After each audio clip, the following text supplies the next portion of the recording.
áhorfendur og hlustendur, velkomin í helgispjall. Þetta fyrsta helgispjallið mitt hérna á Samstöðinni, en ég heiti Ásdís Olsen og í dag einn ástsælasti listamaður þjóðarinnar hjá mér, sem hefur setið við skriftir og staðið á sviði í yfir 50 ár og þjóðin þekkir vel. Og ég kannski betur en flestir því að ég var gift honum í 25 ár og á með honum barn og barnabörn. Og við eigum jafnlanga sögu og Harry og Heimir sem var frumsýnt í Þjóðleikhúsinu í vikunni. Og við ætlum að fá að ræða þessa sögu hérna í dag og ýmislegt annað. Og velkomin, Kalli. Takk hérlega. Við byrjuðum þetta á því að fara með svona stutta hugleiðslu og bæn, þannig að ég búin að gráta. Það var því alveg. Já, og kannski bara má ég byrja þar, út af því að það var svo fallegt sem að gerðist hérna, að þú myndist mömmu þinnar sem að lést fyrir 5 árum. Já, nákvæmlega 5 árum. Já. Og þú sagði svo fallegt, til ég endurtaka hvað það sem að, þú sagði hún hluta mínum æðri mætti og þú þakkaðir henni fyrir orðin sem hún sagði við þig á dánarbeiðinni. Á kveðjustundinni, já. Sko, ég var hjá henni þegar hún dó, var svo heppin að fá að vera og hérna hjá henni þegar hún kvaddi. Og eitt af því síðasta sem hún sagði við mig var: mikið var lífið gott við okkur. Þetta eru fleyg orð. Þetta eru fallið setning og mér þykir ofsalega vænt það. Við systkinin létum setja þetta á legsteinana þeirra pappa og mömmu. Já. Þetta, Hvað táknar þetta fyrir þér að hún skildi segja þetta? Það táknar bara að henni fannst hún vera hamingjusöm. Hún lifði góðu lífi. Hún lét marga, hún lét held í flesta drauma sína rættast. Og hún var mjög ánægð með fjölskylduna sína, með mannin sinn og auðvitað hún hafði lifað, lent í alls konar áföllum og kannski sérstaklega sem ung kona þegar hún eignaðist mig rétt 9 orðin 17 ára. Mjög ung. Mjög ung og þau voru nú ekki einu sinni trúlofuð held ég, hún og pabbi. Giftu sig 2 árum seinna. Já. Og þetta var erfitt aðalega gagnvart fjölskyldu hennar vegna þess að foreldrar hennar, þetta ágæta fólk sem ég þótti óheyrilega vænt afi Kalli og amma Gunna. Já. Þau voru bara algjörlega móti pappa. Já, þau voru ekki sátt við hann og þetta að þessi ómenntaði blanki alþýðu maður af Kjalnesi skildi barnadóttur þeirra. Maður skilur það kannski aðeins en maður hugsar út í að þau voru bara hræddum hana. Þau voru sjálfsög hræddum. En þau áttu síðan ofsalega fallegt samband alla tíð, mínir foreldrar. Já, segðu aðeins frá þessu út af því að þetta svolítið sérstakt, þau eru svo ótrúlega ung og þú býrð í rauninni með mömmuðin og pappi fekk ekki að flytja inn, þið bjugguðu áfram hjá á ömmu. Já, sko, í einhverja, alltaf hafði ekki verið ár. Kannski uppinni 2 ár. Sko, pappi flutti nú inn svona óformlega inn á sveitabæinn Laugalegg þar sem að afi og amma voru bændur en hann var eiginlega hrakinn þaðan burt vegna þess að þau kærðu sig ekki að þetta yrði tengdasonur þeirra. Já, hvað ertu að segja? Já. Þannig að þau áttu svona næstu því leynilegt samband þarna með mig sem afkomanda pappa og mamma. Heldur þetta hafi ekki verið erfitt fyrir mömmu? Þetta var mjög erfitt. Hefur hún sagt þig frá þessu? Já, hún sagði mér frá þessu. Það er eitt af því fallega við hana og við sambandið okkar tveggja að síðustu árin og kallaði mig stundum á fund við sig. Bauði mér auðvitað kaffi og ég kom og þá sagði hún að það væri 1 eða 2 sem hún vildi segja mér frá vegna þess að hún vildi ekki falla frá og láta þetta gleymast endanlega. Hún vildi að einhver hefði þessar upplýsingar. En hún sagði líka leið, en Kalli, þú skrifar ekki leikrit þetta. En heldur að... Það ekki að vita eitt og annað það hvernig hennar, svona fyrstu árin bæði í hjónabandinu voru og líka þetta samband hennar við foreldra sína sem að fór næstum því svona út þúfur en þetta lagaðist svo mjög hratt eftir að hérna þau giftu sig. Já. Já, en hérna hvað var það, getur sagt okkur aðeins frá því hvað það var sem manni lá á hjarta að þú vissir sig og þetta tímabil?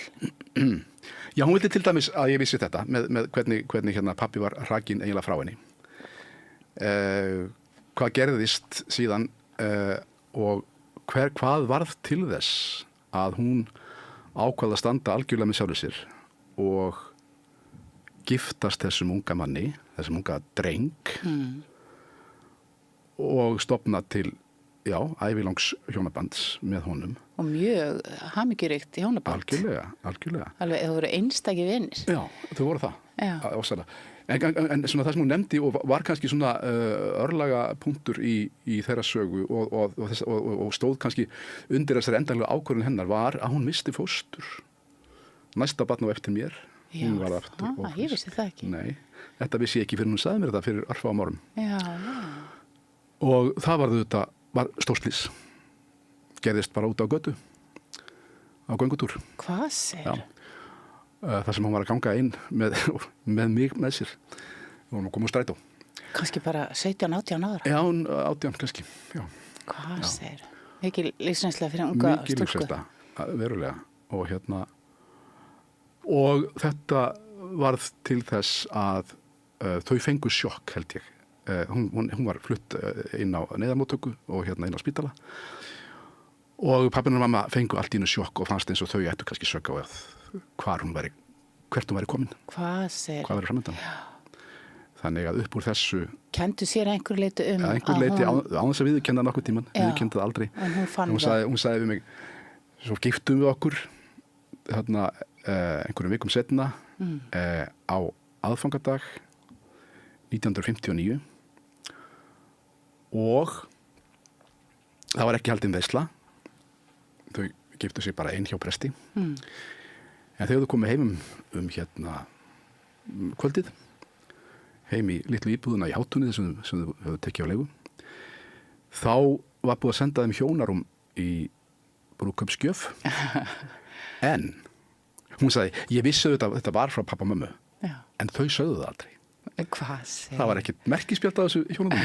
Bara brúðkaupsgjöf frá einhverjum. Já, en finnst þetta ekki merkilegt? Það var mikið sem var bara ekki sagt á þessum árum. Það var bara ekki talað hluti. Akkurat, við þögðum öll. Enginn vissi hvernig fólki leið, það gæti ekki sagt frá því, sko. Já, það var mjög merkilegt og þetta hefur nú reynda breyst held ég í tímans rás en auðvitað fólk ræddi ekki vandamál sín, ekki opinberlega. Þannig að mamma hefur haft þarna þörf fyrir það að segja þessar sögur. Segja þessar sögur, láta mig vita. Svo framalega sem ég fær ekki að gera það opinberar. Ég þori ekki að fara með orðrétt hér. Ekki fleiri. En það var margt mjög, sko, og þetta var ekkert allt mjög alvarlegt. Það var óbúslega skemmtilegt og hérna. Já, einstaklega skemmtilegt. Hún var svo mikil húmoristi. Já. Og sagði sögur af langömmu minni og eitt og annað sem hún gerði af sér en var aldrei, komst aldrei upp hana. Já.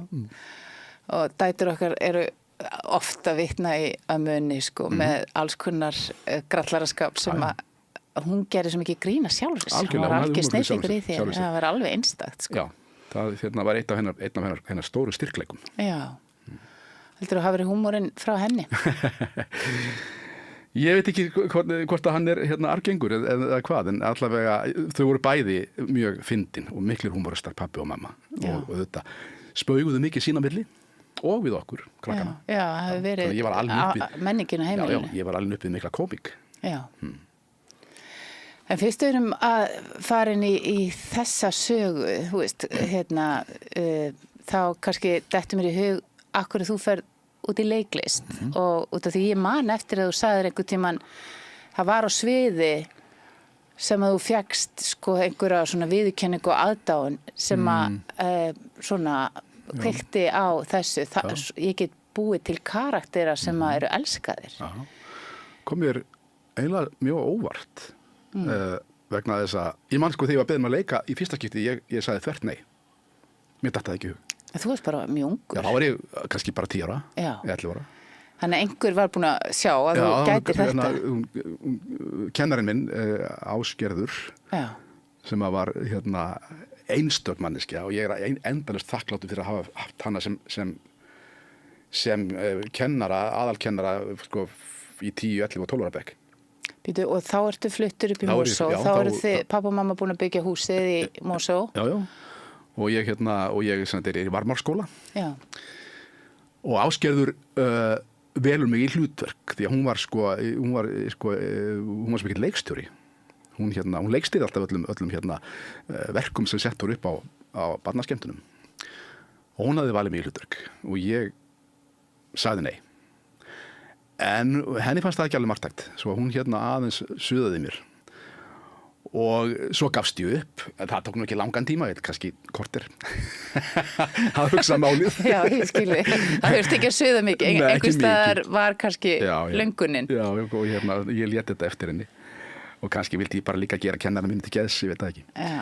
En þá byrjaði ég að leika. Og svo er ég líklega, 11 ára. Því að ég byrjaði strax að leika þá á hverri skemmtunum fættur annari. Og ég fór líka að semja leikþætti. Ég og vinir mínir, við settum stórt saman og semdum eitthvað sem okkur þótti fyndið. Já. Svo man ég þegar ég stóð á sviðinu í Hlégarði og var að leika Ástu í Dal í Skuggasveini. Já, og strax látið leika konu. Strax komin í kvenhlutverk. Já. Þá stend ég og þetta er Grasafjallið, við erum að leika Grasafjallið í Skuggasveini. Og ég stend í upplut og með og horfi út í sal og fer með textan minn. Og ég fann svona ljósgeislana frá kösturunum einhvern veginn speglast í augunum í mér og allt í einu kom þessi hugsun hérna vil ég vera. Wow. Hérna vil ég vera á leiksviði. Þetta var einhver svona einstök upplifun sem ég svona einhvern veginn bara viðurkenndi fyrir sjálfum mér að væri bara óbáslega dýrmætt og gæði mig mikið. Hvað heldur þetta hafi verið? Er þetta einhver svona einhver náttúrulega efni, þú veist, þetta hefur verið einhver svona veljuðunarefni, dópamín, einhver flæði. Þannig að manstu eftir, voru það viðbrögðin? Já, viðbrögðin, í einhverjum skilningi. Standandi upp á upplýstu sviði, fólk í fullum dimmum sal, horfandi á mig og hlustandi á hvert orð sem ég sagði. Það var eitthvað sem gaf mér alveg helling. Skiljanleg. Og að fagna í rauninni þér. Var það ekki hluti af því? Eða var það... Nei, ég man bara eftir þessu augnabliki. Það er svona skýrt. Það er ljósin og það er birtan á sviðinu og það er fólki í salnum. Þetta... Ok, við verðum nú aðeins að greina þetta. Það er ljósi. Það er svona... Það er þú ert í fókus og svo er þetta örugglega flæði hjá þér og þú veist, flow, samkvæmt Tig Sent Me High sem er með þessa sem þú þekkir nú út af því að við fjöllum nú jákvæða sálfræði saman sínum tíma að þarna ertu örugglega að ögra þér að þeim mörkum að þú ræður við það og það myndast þessi veljuðunartilfinning. Veljuðunartilfinning og þetta hamingju augnablik. Þetta er eitt af þeim. Eitt af þeim stóru, sem ég man eftir. Og bara fyrstu stöldrum aðeins við það og mér langar að fara yfir söguna aftur og spóla tilbaka en þessi hamingju augnablik, geturðu nefnt nokkuð sem koma til því núna þar sem þú hefur upplifað þetta aftur? Já, ég get, auðvitað. Það eru þessi rísa stóru hamingju augnablik eins og þegar manni fæðist nýtt barn til dæmis, þegar maður fæði nýtt barn í fangið. Þegar maður fær nær að ljúka verki sem maður er búin að rembast við í marga mánuði eða jafnvel ár og allt í einu finnst að vera tilbúið. Nefndu moment, geturðu það? Já, en ég get ekki nefnt að kannski ég meina veistu hvað ég er svo viljugur og meðvitaður að þekkja og vilja þekkja hamingju augnablikin að þau koma til mér á hverjum degi og þau eru kannski bara öll jafn merkileg bara það að ég standi út í glugga heima hjá mér og horfi á Esjuna og geri raddæfingar allt í einu hellist hamingjan yfir mig. Hvað er þetta að segja? Og ég hugsa, það er komið. Fyrsta augnablik dagsins er mætt. Vá. Þannig að þú staldra við og tekur eftir því. Algjörlega. Já. Og ég hef náttúrulega þurft kannski meira á því að halda undanfærin ár út af glímu minni við vandamál sem að vera til staðar í einhvers staðar innan með mér. Já. Og þetta er eitt af því sem hjálpa mér hvað mest. Og þetta er partur og ég þarf að taka mér góðar stundir, góðan tíma á hverjum einasta mótni til þess að vakna til lífsins bara hreinlega. Förum þá aðeins inn í það, út af því að það er búið að hafa verulega áhrif á lífið, bæði til góðs og ills, út af því að það er alveg auðsig að það er líka búið að vekja þau upp til þess að staldra við hamingjustundirnar og dætur okkar segja sko að pabbi er þú veist miklu einlægari og nær okkur heldur en að var áður. Eflaust. Sem þú veist er þá kannski hluti af því að þú ert að taka eftir góðu stundunum. Já, ég tek fullt mark á þeim. Já, það er bara eitt af því sem ég geri. Og en ég meina, svo nota ég alls konar æfingar og alls konar bara prógram sem ég bjó til sjálfur. En þú ert sem sagt, þú færð heilaæxli og og þegar ég var að undirbúa mig þá fór ég að hugsa það var svo oft sem að þú vaktir heilu næturnar að vinna og skrifa. Og einmitt þegar við erum að kynnast þá ert þú að byrja að vinna Harry og Heimi og þú vaktir alla nætur bara. Alla nætur. Já. Og þá varstu bara að skrifa og það var verið að fara í upptöku morgunin. Og ég er að hugsa, þú veist, það var mjög dæmiger vinnubröð. Já, sem þú viðhafðir áður fyrir. Sem ég viðhafði, að ég notaði kannski daginn í eitthvað annað. Já. En sko, þetta er nefnilega Þetta er að verða 40 ár síðan að þessi hugmynd kviknar. Já. Og það sem er nú kannski áhugavert við það, allavega fyrir mig og kannski fleiri, var það að sko við vorum búin að vinna saman í nokkur ár. Ég, Örn, Árna og Siggi Sigurjóns. Búin að þekkjast, all nokkur ár og við Örn vorum á sama tíma í Leiklistaskóla Íslands og þannig að ég þekkti Örn ágætlega. Og við Siggi höfum leikið saman í bæði í dalalífi og löggulífi, bíómyndunum. Þið voru búin að gera áramótaskaup og allt. Já, svo hittust við í skaupinu 85 og einhvern veginn smellum svo vel saman við þrír. Þetta var 5 manna hópur sem að þarna í raun og veru var Spaugstofan stofnuð í vinnunni við áramótaskaupið. En leið og við erum búin að skila skaupinu í loftið þá kemur þessi hugmynd og reyndar ekki frá mér heldur þeim félagunum að við gerum útvarpsserju fyrir RÚV og það er samþykkt og við gerum þætti sem að hétu Sam og þegið og það voru þættir sem að snerust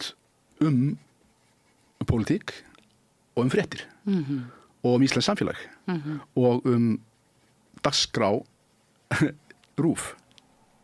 Já, þau voru strax þá farnir að gera svona parodí. Sem við byrjum með serju sem er í raun og veru einhvers konar grunnur að Spaugstofu þáttunum sem við byrjum síðan á nokkrum árum seinna. Þarna algjörlega sama viðhorf, og sömu vinnubrögð í raun og veru að allir, nánast öll atriði fjölluðu einhverja fréttir vikunar og við vorum síðan í lok vikunar með þennan fréttaþátt. En við gerum held ég 19 þætti. Rifjum þetta upp og þetta var nú fyrsta gjöfin sem ég fekk frá þig, það var platan Sam og þegið. Alveg rétt. Það var bara á öðru deiti held ég. Það mættir með rauðinslösku plötuna. Þurfti svona miklu athygli sko. Nei, það var alveg stórkostlegt sko. Okay. Og þar er náttúrulega líka svo stór partur allavega af því sem er á plötunni er svona, ég veit ekki, svona veit ekki hvað þetta kalla, svona kynlífshjálpartækja grín.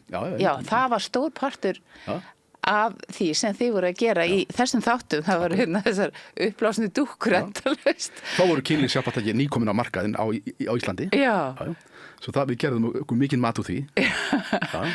Og margt spauðilegt og ég náttúrulega þið fullt af tónlist og þið voru með frumsamin lög og texta alveg í löngum röðum sko. Ótrúlega áhugaverður húmor sko. Það byrjar í rauninni þarna, sko, Þetta sketsagrín það sem þið þetta voru sketsar, já. Og eins og segir, sko, heilmikil músík og söngtekstar og þar byrjaði minn fyrir svona, kannski, formlega, sko, í Skaupin 85. Því að þá ég fæ þar hlutverk að semja alla söngteksta sem að ánota. Og við fáum þennan snilling Ólaf Gauk sem að ég, sko, dáðist endalaust að þetta var bara einhver flottasti og merkilegasti tónlistarmaður sem að ég hafði séð eða heyrt á íslenskri tónlistarsögu. Og ég fæ að vinna með Ólafi Gauk. Ég bara unglingurinn. Og þetta síðan, og þetta líka í fyrsta skipti sem að öll tónlistin, ekki alveg öll, en nánast öll tónlistin í Skaupinu samin sérstaklega fyrir Skaupið. Ekki bara einhverjir standardar eða einhverjir dægulög. Þannig að við Ólafur vinnum þetta saman. Og síðan heldur þessi hugmynd áfram yfir í Sam og þegið. En það þarna sem þú ert í fyrsta skipti að búið til lög út af því að það svo ertu svona náttúrulega alltaf að því í gegnum allan spaugstofuferilinn að semja lög og texta og þú ert með tónlistagrunn náttúrulega og ert búin að vera í skólahljómsveitum og lúðrasveitinni í Mosfellsbæ og svona. Þannig að ég hef svona þessa grunnmenntun í tónlist. Og ert örugglega með eitthvað út með svona músík í þér? Já, ég ætla að hafði mjög mikla ánægju á því að semja lög og byrjaði á því mjög snemma. Fæstir eða voru gerð opinber. En þarna, þegar komið þennan stað í ferlinum sem mjög snemma, að þá ég farin að skila inn músík líka fyrir, sko, við gerum til dæmis 86, gerum við 4 þættir sem heita Spaugstofan. Og og það eru þættir sem hafa enga fréttatengingu. Það bara svona allsherjar, það sem við köllum svona heilsáskrín, það sem við erum ekkert að endilega fjallum samtíman. En þar ákveðum við að við Latti semjum alla músíkina í þeim þáttum og við gerum það. Og það bara eftir því sem að fái vita vegna þess að við fengum ekkert neitt mikið kredit fyrir þetta held ég, það var bara eitthvað sem við gerðum bara sem part af hópvinnunni okkar. Og síðan áfram þegar ég til dæmis sko leikstjóri Skaupsins 86 og þá ákveði ég að semja alla músíkina sjálfur. Og 86. Já. En að því ég var að tala um Harry og Heimi. Já, en þetta tengist allt sko, út af því að þarna þetta að gerjast. Þú ert að verða til sem þessi listamaður sem að getur skrifað, sem getur sami tónlist og leikið og vakir allan sólarhringinn. Já, algjörlega. Já. Ég stundur svo hissa að ég skildi ekki efast oftar að ég gæti eitthvað. Já, það var ekki að þvælast fyrir. Nei, ég bara stundum alveg hissa að ég bara, sko, ég engin tónlistarmaður. Ég ekki, ég hef ekki mikla þjálfun eða menntun til dæmis í tónsmíðum, bara sem dæmi. Það svolítið áhugavert þegar þú segir það. Þú ert mikil kjarkur og þor og trú á eigin getu á þessu sviði. Einhvern veginn. Og svo bara líka alltaf þörfin. Þörfin var, sko, bæði ytra og innra. Ég hafði margvíslega þörf til að tjá mig. En svo bara líka var bara vantaði tónlist og þá var hún bara að verða til. Bara ekki seinna morgun. Og þú hefur líka stundir sagt, sko, ég man að þið voru byrjaðir að leigja ykkur aðstöðu og þá þurftu þið að afla tekna til þess að eiga fyrir leigunni og þá var farið í að reyna að selja einhverju hugmynd. Þannig að neyðin kennir nægtir konu spunna, sko. Það gerðist oftar en einu sinni, sko, og oftar en tvisvar. Og það kannski líka ástæðan fyrir því að Harry og Heimir verða til að, sko, þegar við erum búin að skila þessum 19 þáttum á Sam og þegið til RÚV, þá einhvern veginn höfum við ekkert fyrir því að, sko, stinga upp á að serían haldi áfram veturinn eftir. Þetta var svona partur af vetrardagskrá útvarpsins. Og og einhvern veginn sko, ég næstu því vissum að ef við hefðum stungið upp á því, ef við hefðum komið aftur inn á RÚV og spurt hvort við ætlum ekki að gera nýja seríu, þá hefði það verið samþykkt vegna þess að hún mæltist mjög vel fyrir þessi sería og við fengum mjög góðar kveðjur frá útvarpsráði og hinum á þessum stjórnendum RÚV sem voru mjög ánægðir með okkur en við fáum aðra hugmynd og þarna ný útvarpsstöð alveg nýbyrjuð, Bylgjan og það kemur einhvern veginn þessi hugmynd upp hvort við eigum að bjóða Bylgjunni einhvers konar útvarpsleikhús. Akkur Bylgjunni? Af því að hún var nýja frjálsa útvarpsstöðin. Sko, útvarpsleikhús var auðvitað til á RÚV. Já. Þannig að það var ekkert kannski vitið í því að vera að koma þangað og leggja til eitthvað svona. Já, það hefði bara farið í hefðbundin farveg. Já, ég veit. Samt ég ekki alveg viss af hverju þetta þurfti að vera Bylgjan. Hvort að ég ekki frá því að ég hef átt einhver símtöl bæði við Bylgjuna og Stjörnuna var önnur stöð sem var líka nýstofnuð. Já. Og spurt hvort þið vildu einhverja komík, eitthvað komítist efni frá hugsanlega okkur þremur og ég held að á báðum stöðum hafði ég fengið brjálæðislega góð viðbrögð. En svo þetta sem En þetta sérstakt út ég búin að vera að tala heilmikið við gervigrindina þig núna bara í gærkvöldi og þar svona sérstaklega strikað undir það hvað þetta var merkilt á þessum tíma þegar það var útvarpsleikhús í sér flokki og svo voru þessar stöðvar sem voru bara tónlistastöðvar og svo færu þið að koma þarna með þetta útvarpsleikhús þangað, Það algjörlega sko, og svo líka og spurningin líka, af hverju vildum við gera þetta en ekki halda áfram með fréttatengt efni sem að hefði náttúrulega verið mjög lógist og við sko, vildum nýta okkur þær vinsældir sem við einhvern veginn vorum búin að ná í gegnum þau vinnubrögð. Þetta nefnilega svolítið sérstakt með Harry og Heimi út í þetta eiginlega allur ferillin ykkar þarna, þetta 40 ára tímabil þar sem að Harry og Heimi koma aftur og aftur og ég man mjög vel eftir því voru alltaf einhvern veginn með þessa hugmynd að gera meira með Harry og Heimi, þú veist, kvikmynd, leikhús. Þannig að þetta svo stór partur af ykkar samstarfi, ykkar þriggja. Já, og eiginlega, sko, og það er svo segir, hann er nokkuð stór. Og miklu stærri en með myndi, sko, þegar ég fór að vinna þessu nýja verki sem nú komið upp í Þjóðleikhússkjallaranum. Já. Þá fór það að reyðast upp fyrir mér. Mér fannst eins og þetta voru útvarpskarakterarnir, þetta voru útvarpsleikritin og en svo, nei, þeir sáust reyndar stundum til dæmis í Spaugstofunni og þeir ruddust á sviðið til dæmis í söngleiknum Örfarsættilaus í Þjóðleikhúsinu. Já, þeir hafa verið alltaf með. Þeir þrönguðu sér oft inn og tróðu sér með. En það vekur svona spurningar, sko, hvort að þetta sé það sem tengir ykkur þrjá sérstaklega saman eða hvort það þessi karakterar, hvort það séu eitthvað svona partur af ykkur, eins og Harry Rögnvalds, tengir við hann á einhvern hátt? Hann að fá útrás, ertu að fá útrás fyrir eitthvað í þér, í honum? Ekki kannski að skamma Sigga? Nei, ég reyna að skamma Sigga sem minnst. Nei, nei, í raunin ekki. Nema, tengingin við bara við barnæsku mína. Sko, ég náttúrulega alin upp við útvarpsleikhús, þar að segja að ég hlustaði á útvarpsleikrit í útvarpinu. Á 50-kvöldum? Bara frá því ég var, guð má vita hvað, 7 ára eða eitthvað, sko. Og þetta hélt mér algjörlega. Þannig að þegar við förum síðan að velta því fyrir okkur hvað eigum við að gera, hvað eigum við að gera, sko, hvers konar nýja komíska seríu eigum við að búa til, þá koma þessar minningar sakamála leikrit í útvarpinu sem að við höfðum allir heillast af.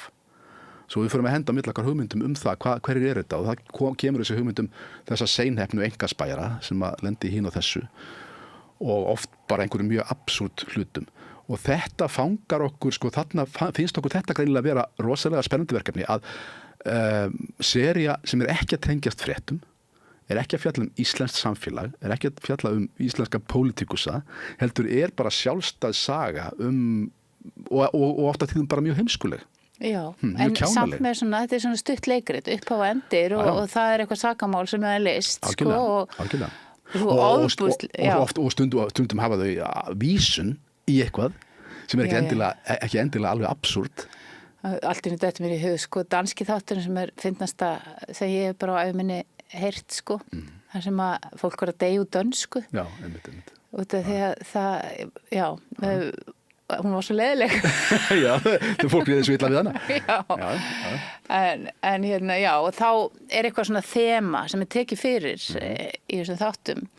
Já, einhver saga og á bakvið þessa sögu, þó hún hljómi ofsalega kjánaleg og á að gera það. Hún á að vera ofsalega kjánaleg. Og þeirra viðbrögð eiga líka verið oft ofsalega undarlega stundum og ekkert alltaf sérstaklega gáleg. En í sögunni liggur samt einhver pæling, held ég, í öllum tilfellum, sem okkur fannst þess virði. En það ekkert endilega eitthvað sem fólk þarf að fatta. Fólk þarf ekkert endilega að átta sig á því, já, það þetta sem þeir eru að segja mér. Einmitt ekki. En ef einhver átt að segja á því, þá það bara viðbót og hérna... Nefndu dæmi eins og þetta. Hvað gæti... Eins og bara horfum bara á hérna... Já, þetta hvað séru? Já, að það sé einhver pæling eða einhver svona boðskapur. Sko, sýningi sem við erum að sýna núna, sem heitir Morð skulu standa. Já. Hún fjallar sakamál, mjög alvarlegt sakamál. Og hérna, en hún fjallar líka leiklist og hún fjallar líka afstöðu fólks til listarinnar, áhrif listarinnar innra með listamönnum og bara leikhúsið og samband leikarans við karakterinn og svo framvegis. Það tengi ég við, það er náttúrulega ótrúlega skemmtilegt hvernig þið vinnið þetta á mörgum plönum og eru orðnir hérna margir karakterar bara í því að tala persónur sem þið eru að leika og jáfnvel sem að hún er að leika svo. Já. En þetta með leikhúsið eða þú veist hlutur leikarans, hvað útskýrir það hans fyrir mér? Hvað gerir þig að leikara? Er það eitthvað innan með þér, eða er það karakterinn sem togar út eitthvað sem þú vilt koma frá þér eða togar út eitthvað sem þú vilt ekki koma frá þér og það sem merkir það er alveg til leikarar sem eru eiga kannski mikinn hérna og glæsilegan feril að baki en eru alveg ábúrslega óhamingjusamir og óanaðir og finnst þetta hefði átt að vera öðruvísi og vilja að þetta væri öðruvísi í dag heldur en það og hvers vegna? Það einhver afstaða eða eitthvað svoleiðis meinarðu? Ég veit það ekki, afstaða það er orð sem er að nota líka bara einhvern veginn krafan að allt gangi nákvæmlega eins og þú vildir í upphafi hún stenst ekki. Lífið býður mann upp á svo margt sem að maður átt aldrei von á og það er eiginlega bara spurning afstöðum mann sjálfs. Hvernig maður tekur því. Hvort maður vinnur úr því eða hvort maður býr við það sem bara ömuleg örlög það sem eftir ævinar. Og finnst þið kannski vera í þessu leikriti núna í Þjóðleikhúskjallaranum að svona fagna því að hafa fengið að vera leikarar og fá að vinna við þetta þessi skemmtilegu verkefni? Já, við erum að lýsa ást okkar á leikhúsinu. Ást okkar á leiklistinni. Höfundum, persónum og hinn og þessu. Og það má alveg segja, ég meina við erum náttúrulega á þeim aldrei núna að kannski er þetta kveðjusýningin okkar. Kannski kveðjum við leikhúsið einmitt svona. Já, það er ósæðlega mikil, þeir eru svona bara, þeir eru náttúrulega svo góðlegir og það er svo mikil auðmýkt og einlægni og svona fallegt sambandi ykkar og það er þið geti gert grína sjálfum ykkur þarna og það var nú mikil hlegið þegar að þið voruð að fíblast með það þið væru að gera þetta út þegar þið væru orðnir, þú væri komið með hálfan heila og Siggi Sigurjóns hann var að vera búið að reka hann út því að vera svo gamall þannig að það er svona þið gerið þetta skemmtilega, það er svo auðvelt að vera með ykkur í liði og fagna ykkur og vera þakklátur og eins og fólk er að sýna ykkur getur lýst í aðeins hvernig upplifunin var á frumsýningunni fyrir þig Já, ég náttúrulega hafði ákveðið að vinna þessa vinnu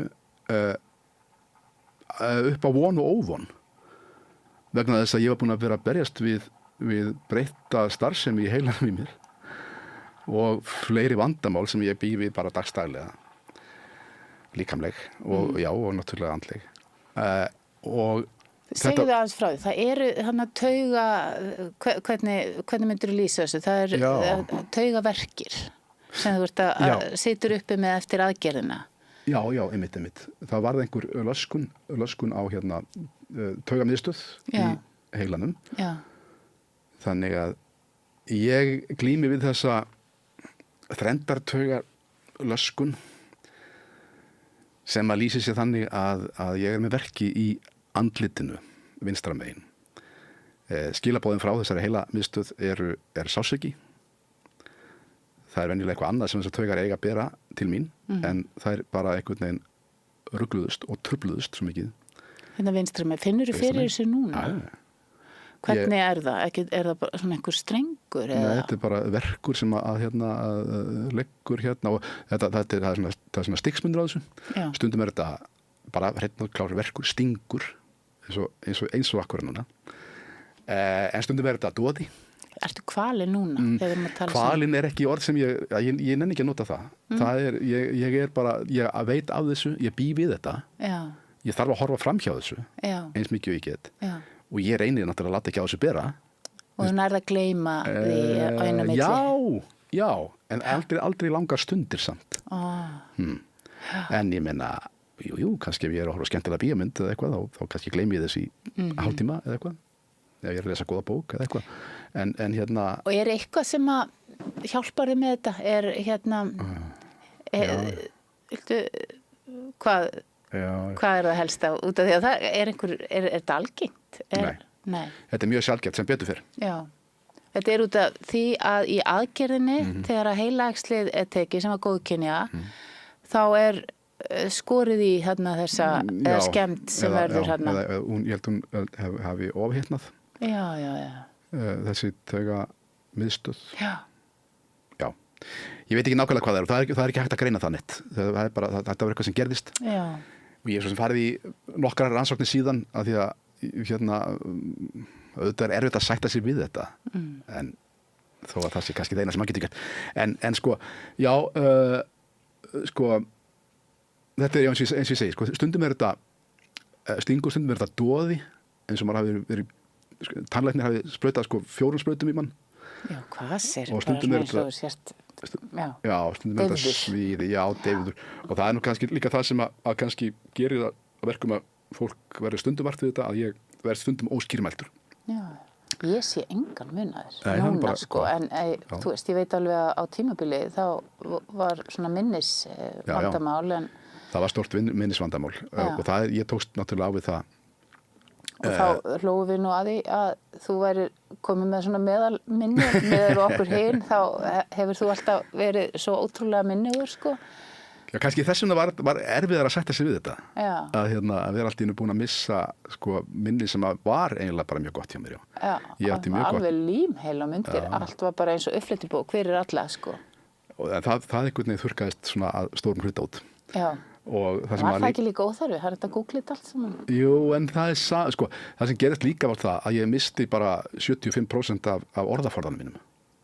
Ég gat ekki tjáð mig nema bara að litlum hluta eins og ég var vanur. Já, sumt þurftur að segja á ensku? Já, og sumt þurfti að teikna. Já. Vegna þess að ég fann ekki orðin. Og alveg dæmigert þegar ég til dæmis fór út í búð og myndi ekkit hvað ég átt að kaupa. Það er að segja, jú, ég myndi hvað ég átt að kaupa, ég myndi bara ekki hvað það hét. Já, vá. Gastu þá séð það, með því að sjá það þá? Nei, ég þurfti að fara mjög flókna leið. Er það? Segðu frá því. Býtum við. Ég var að fara að kaupa, svo gerist það núna, nú man ég ekki hvað það var. Segðu mér, hvað heitir það þegar maður sem maður blandar út í svona salatdressingu. Hún er búin til hvítvinsedik eða... Ja, þetta var edik. Takk. Ég ætla að kaupa edik. Já. Og það var fleira. Og ég mundi nú yfir allt hvað þetta var í búðinni, en ég var samt í búð sem ég var versla mjög sjaldan í. Þannig að þegar kemur að því að ná í ediki, þá man ég ekkert hvað það heitir. Og ég get ekki ímyndað mér hvað það ætti að vera í búðinni. Og Og ég hugsa, ég verða, á ég að ringja í konuna mína, nei, ég vil það ekki, ég verða að leysa þetta sjálfur. Og og á endanum, að þá hugsa, já, þetta er í dressingu. Svo að ég fer og tek síma minn upp og googla salatdressing. Og svo les ég, hvað er í því? Og þá kemur það upp á ensku. Þannig að orðið edik kemur ekki. En það kemur annað orð sem er edik á ensku, sem er hvað? Vinegar. Vinegar, einmitt. Svo ég hófa ég einhvern starfsmann og segi, hvað eru þið með vinegar? Og lætur þess að sé ekkit sjálfsæður orðaða svo leys. Nefnum hann skildi mig ekki og segi, vinegar, og svo stóðum við hugsuðum saman smástund og svo, já, er það ekki edik? Jú, sagði ég, já, einmitt, edik, ég leita ediki. Já, það er þarna. Þannig og þetta er ekki það eina sem ég lendi. Ég oft þurfti að bara einhvern veginn að fara lengri leiðina til þess að muna orð sem eru horfin úr hausnum á mér, allavega í bíli. Og er það svona finnst þér það vandræðilegt eins og, já, þetta var vandræðilegt til að byrja með. En núna bara er ég farin að sýna sjálfum mér þann skilning að þegar ég man ekki nöfn á fólki, man ekki nöfn á bæjarfélögum eða stórborgum út í heimi eða eitthvað, þá er það bara þannig. Ég get ekki farið að skammast mín fyrir það. Það er bara eitthvað sem að En skilur okkur hinn núna betur? Sem að hefum aldrei muna nöfn og heita stórborgum. Já, ég fann alveg allt í einu fulla saman með því. Heyrðu, við erum komið svo marga þræði. Ef við höldum okkur aðeins við þetta, hvernig var að fá þetta, þennan erfiða, hvað maður að kalla þetta áfall, að greinast með heilaæxli. Er þú veist, breytti þetta þér? Þú veist, hvaða tilfinningar tengjuru þessari reynslu? Og því oft er fólk með svona, segir þetta, á endanum kemst að því að þetta hafi verið dýrmæt reynsla sem að hafi, þú veist, leitt til góðs. Já, vissulega, sko, ég man eftir því að, auðvitað var þetta ákveðið áfall að fá þessar fréttir að ég væri með heilaæxli og það meira að segja leið hálfur sólarhringur frá því ég fekk að vita af æxlinu og þangað til ég fekk að vita að það væri góðkynja sem var líka mjög erfitt. Já, þannig að það var ótta tímabil. Það var ótti, sjálfsögðu og óþægindi og svo liðu dagarnir og vikurnar meðan ég beið eftir aðgerðinni. Má ég spyrja hvernig þú dílaðir við þennan ótta, þennan hálfa sólarhring sem var erfiður? Ég man það ekki, ég bara lá upp í rúmi, ég var vistaður á bráðamóttökunni. Já, þú hafði fengið einhvers konar einkenni sem að... Já, ég var búin að finna einhver einkenni sem að, ég var bara, mér þótti mjög skrítinn. Var það ekki sjónin? Nei, það var lyktin. Það var eitt af því.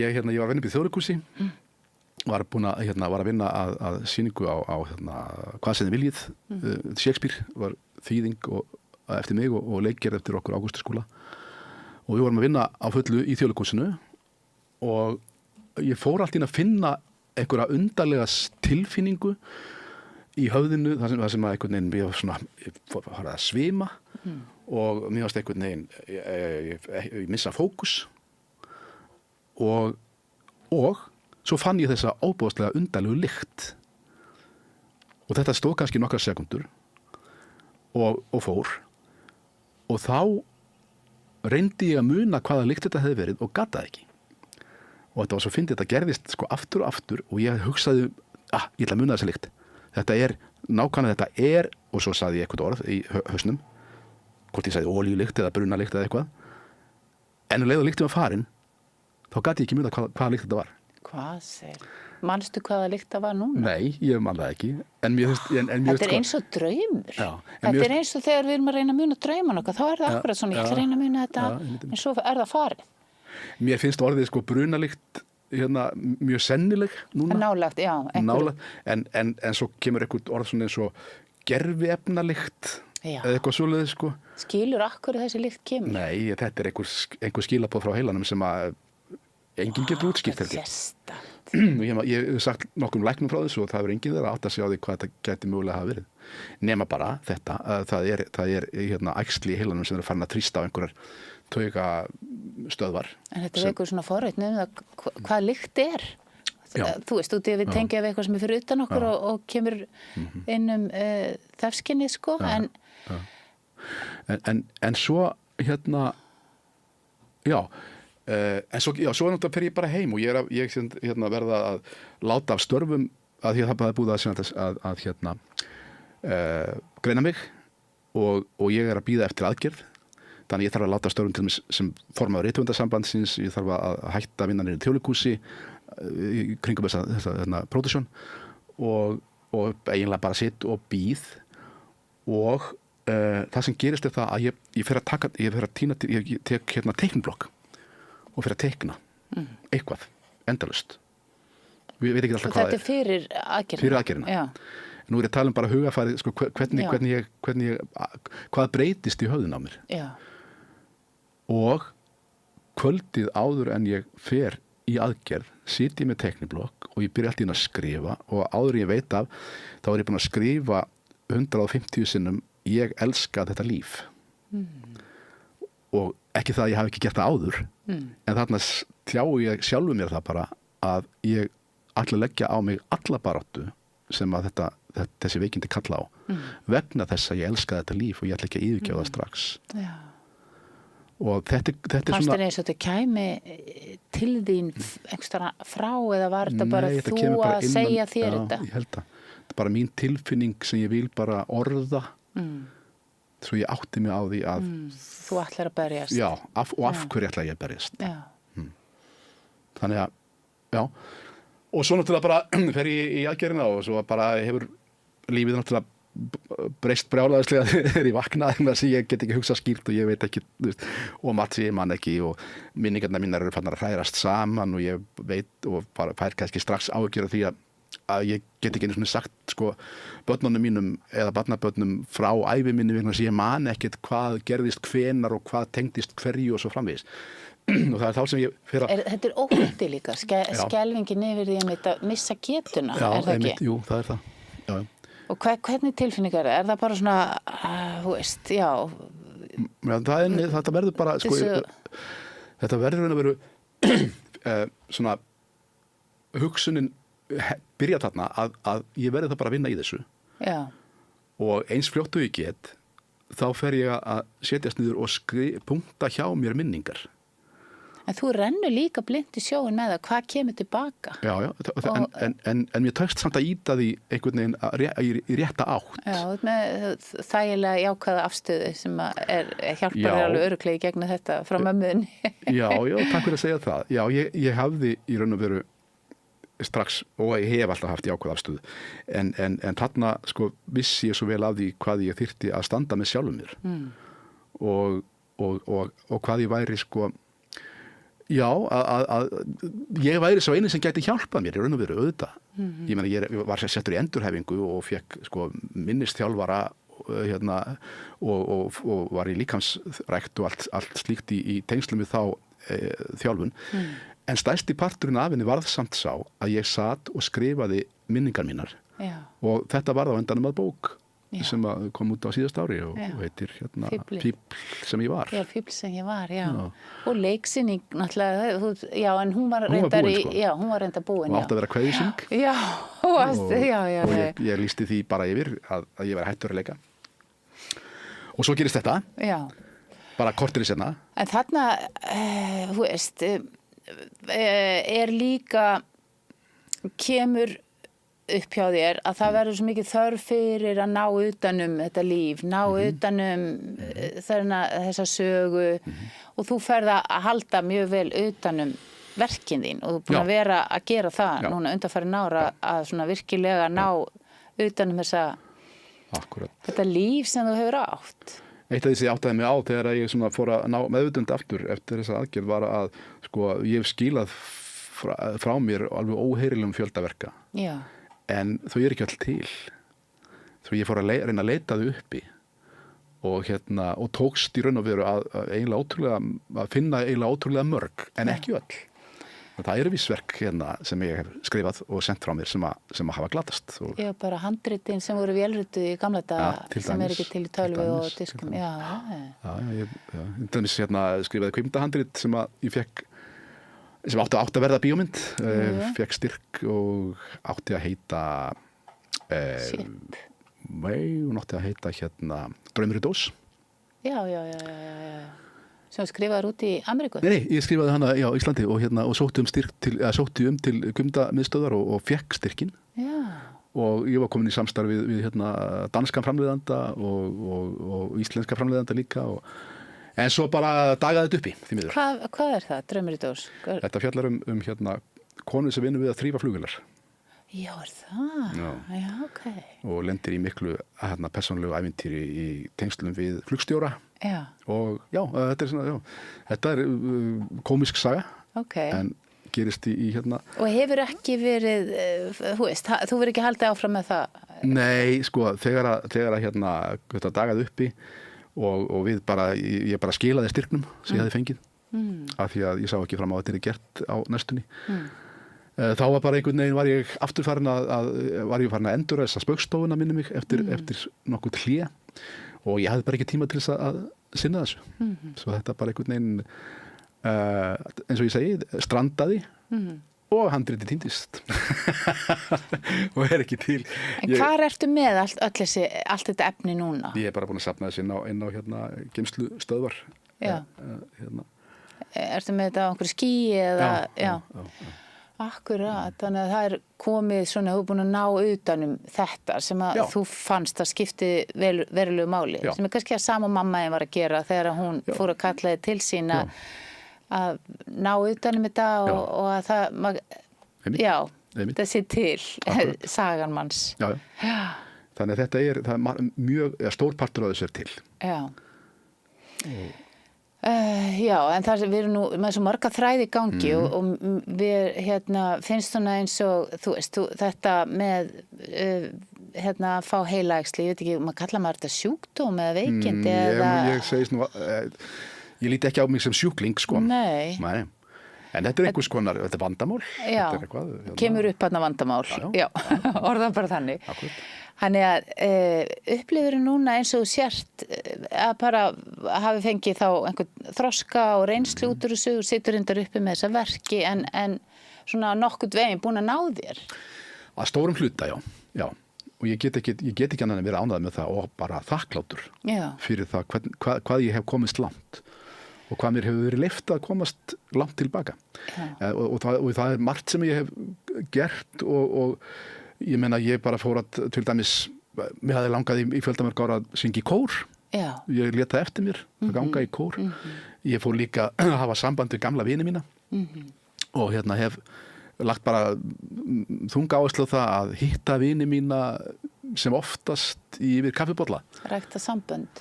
Rækta sambönd, já, tala við á gamla daga. Og þetta eru vinnur mína sko, úr gagnfræðaskóla, úr menntaskóla, úr leiklistaskóla og úr vinnunni hist og her. Já. Og þetta gerir mér mikið gagn. Og svo er ég líka svo heppinn að eiga mjög góða vini í Bandaríkjunum sem eru gamlir skólafélaga mínir frá Ohio. Já, eiga aðeins að tala um það og það er nú kannski kemur inn á þetta frá mörgum hliðum þetta að við fluttum náttúrulega til Bandaríkjanna í framhaldsnám. Í 2 ár. Já. Þú náðir svona góðum tengingum þannig að við samnemendur þína. Og kennara. Og kennarana líka. Og ég var búin að skrifa því í kynninguna en það er ekki allir sem geta státað því að þú ert búin að vera að kenna alltaf í háskólum ritlist, erlendum háskólum aftur og aftur að í kjölfarið á því að þú nær þarna alls konar tengingu við fólk í Bandaríkjunum. Og ef ég fengi má aðeins segja út af því að það var svolítið merkilegt því að ég ríði náttúrulega burt frá Spaugstofunni og þjóðinni á sínu tíma og er bara Yoko Ono Íslands á þeim tíma þegar engin að fá því með mér út og svo í rauninni sé ég þig blómstra úti í Bandaríkjunum. Þetta er svo áhugavert að skoða það hvað gerist við það að þú kemst þarna í aðstæður þar sem enginn þekki þig og þú ferð að vera algjörlega þú sjálfur. Bara nemandi í háskóla að rölda í skólan og sitja á campus og ótrúlega góðu tími og sérstaklega held ég fyrir þig. Já, það var það. Ég var líka svo bara, það var svo magnað fannst mér að fá að bara til dæmis að skrifa verk sem að voru gjöra ólík því sem ég hafði skrifað á Íslandi. Já. Og þarna í þessu umhverfi náttúrulega við sengin hverju ég ætti að reikna með frá mér. Akkurat. Þannig að varst náttúrulega í námi, þú varst í leikritun. Í leikritun, já. Sem var svona MFA eða Fine Arts nám í háskólanum, í mastersnámi. Meistaranám, já. Og þið voru bara, hvað voru þið, 7 sem sátu þarna saman? Við vorum, við byrjuðum held ég 5 nemendur í þessu meistarnámi og síðan bættust við, þetta var svolítið rokkandi, það sumir af þeim sem ég byrjaði með voru að klára vorið og þá komu aðrir inn í staðinn sem var að byrja á fyrsta ári og ég var á öðru ári en við litum alltaf á okkur sem bekk þrátt fyrir það þó að við varum komið mislangt í náminu og þannig að allir að ekki verið svona ég heldina 7-8 mann sem ég varð samferða á þessum tíma. En svo fekk ég líka náttúrulega, ég var náttúrulega líka aðstoðarkennari í deildinni, í leiklistadeildinni. Þannig að ég kynntist líka kennurum ágætlega, kannski betur heldur en margir aðrir vegna þess að ég var kannski að vinna fyrir þá, eða vinna með þeim. Og það heitir teaching assistant og það var með fjallinu skólagjöld og ég var á launum. Og fékkst með þessi laun, já.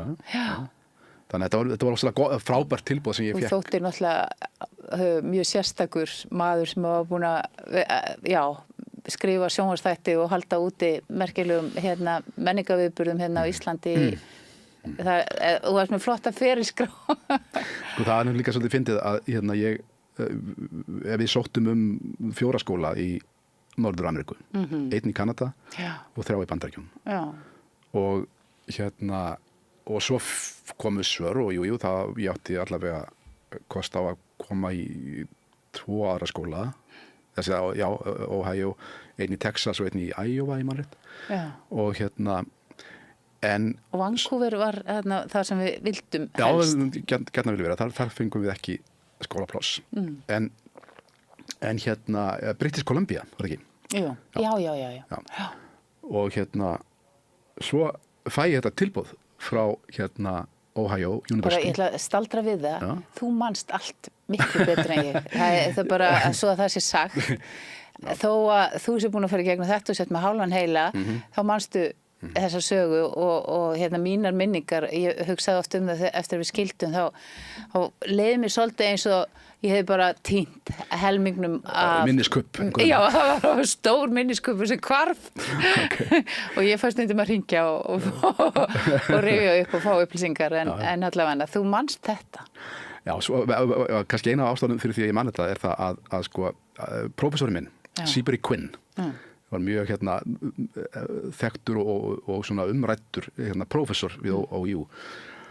Maður á efri árum en afskaplega mikil virðing borin fyrir honum og ungu maður sem var aðstoðarkennari hans sagði mér þá sögu eftir að ég kom út að Seabury Quinn hefði setið yfir umsókninni minni við skrifborð, lokaði henni rétt til aðstoðarmann sem sagt "Get this man whatever he costs."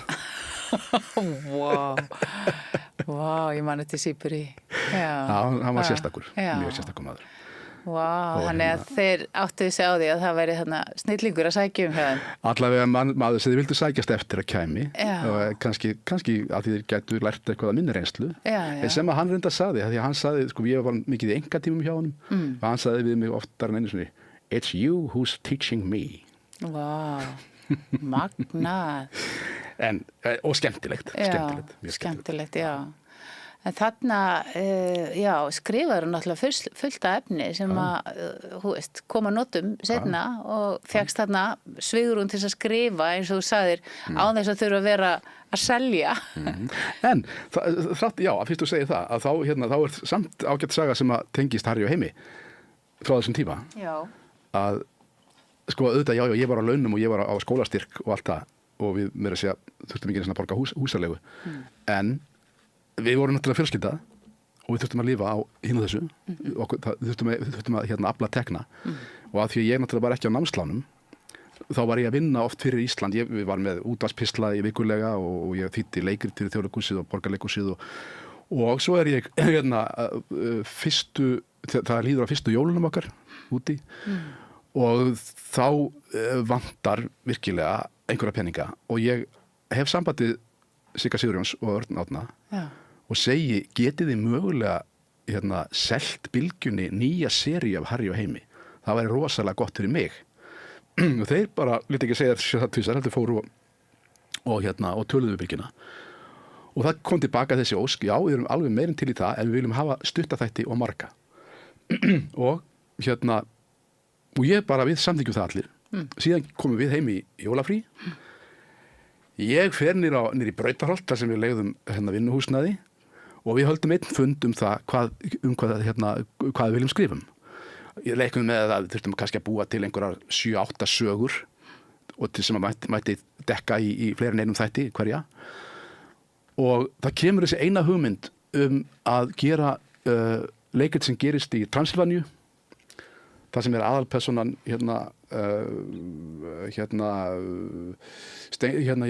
Frank N. Steingrímsson sem er vondikallinn í sögunni. Já.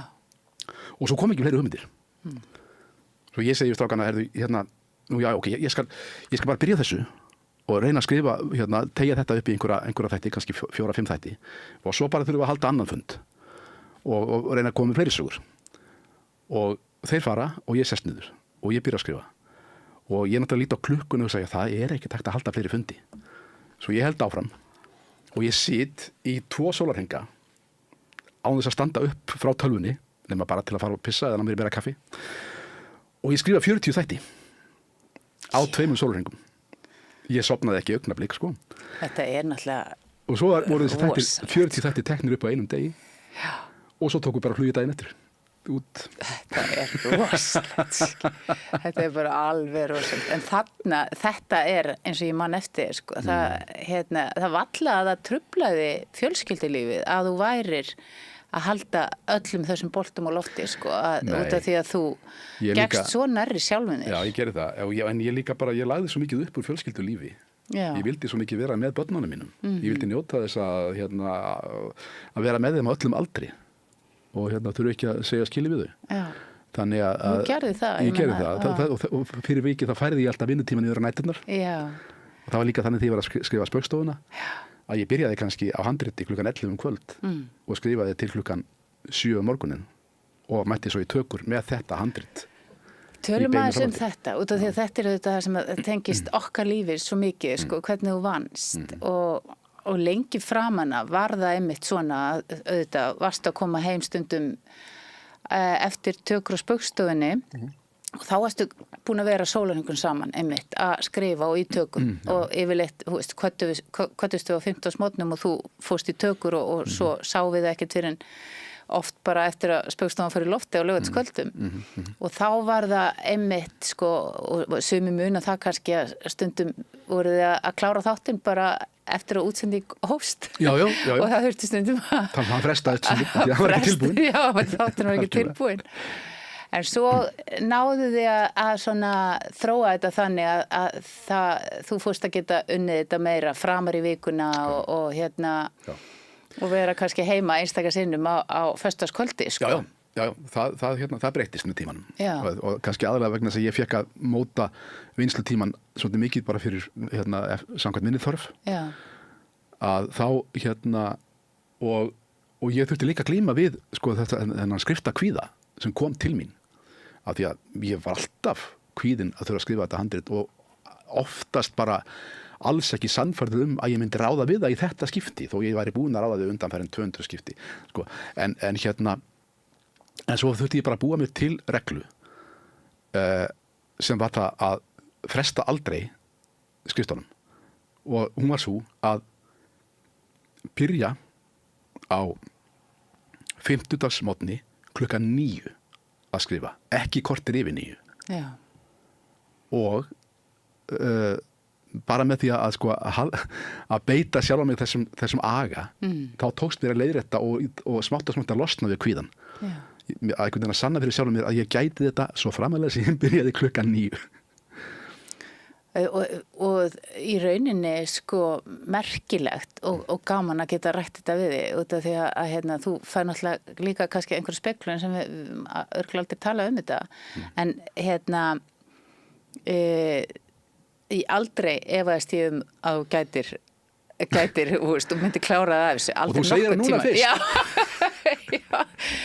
en hérna, og einhvern veginn ég hafði ekki miklar áhyggjur af því að Spaugstofan ekki fyndin og góð og hefnaðist vel sko en hérna, en svona þú varst svo snöggur að vinna og ég man eftir því að þú fórst stundum kannski sumarbústað í kannski 3 daga og samt í leikrit eða handrit að einhverju eða þýðingu á Ibsen eða ég veit ekki hvað, bara ótrúlega svona einbeittur og ég held að þarna sé einhver snilligáfa, bæði í þú veist, að ég sannfærð að þú tengir einhvern veginn við eitthvað flæði sem að fáir hafa aðgang að og þannig sá ég það alltaf, það var bara svona eins og þú hirfir inn í þetta og svo kemur bara eitthvað stórkostlegt út úr því sko.